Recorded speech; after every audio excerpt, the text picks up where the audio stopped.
So yun nga, napapunta ko ngayon din sa Pork and Battle ho na matatagpuan ho ninyo rin sa Barangay Ludlod, Lipa City.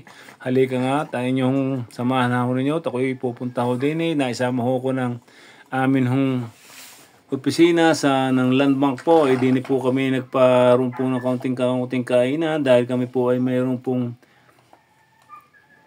lilipat pong opisina. Siyempre, lagi may kainan ho. Kaya taga naman ang mga inordoro namin yung pagkain ay talaga hong gulay para healthy. At yung mga salad na yan, hindi ko alam ang tawag ho din talaga napakahusay din naman ng mga salad ho rin. Napakaganda ho din pumunta ho sa Pork and Battle na rin ho sa Barangay Ludlod ng Lipa. At ito nga ho, inupakan na nga ho mga salad. At tahimik na tahimik ho sila ngayon dahil siyempre, iba yung hindi na tahimik kain na. Despedida party ho namin sa Tita Rambo, si Jamie del Bella del Rey. At ang partner talagang busy ay talagang sa pangunguna ho ng amin ho pinuno.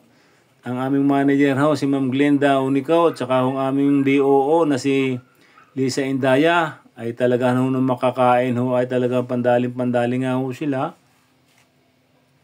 At talaga namang aking partner na iyaw, si Andeng ay talagang dalin-dalay. Ay kita ka naman ninyo, kinakain siya ng mga kambing. Ang kinakain ay mga dahon-dahon. Ay di kayo healthy ho pagkain naman ho ng mga aray. Ay di ang inyong kasbag inakapadala rin ho din sa kainan ho aray. Maraming hong salamat sa inyo. At ang inyong kasbag ay nakasama nyo sa kainang aray. Ay talagang mga Tita Rambo kita ganyo sayang-saya. At hindi mapapalipat, ay sana ikaw mapaganda lalo doon sa lilipatan mo. Salamat sa inyo lahat na mga kaopisina na ng LB Pilipa. Maraming salamat at ako'y nakasama ho nyo din Bye-bye po.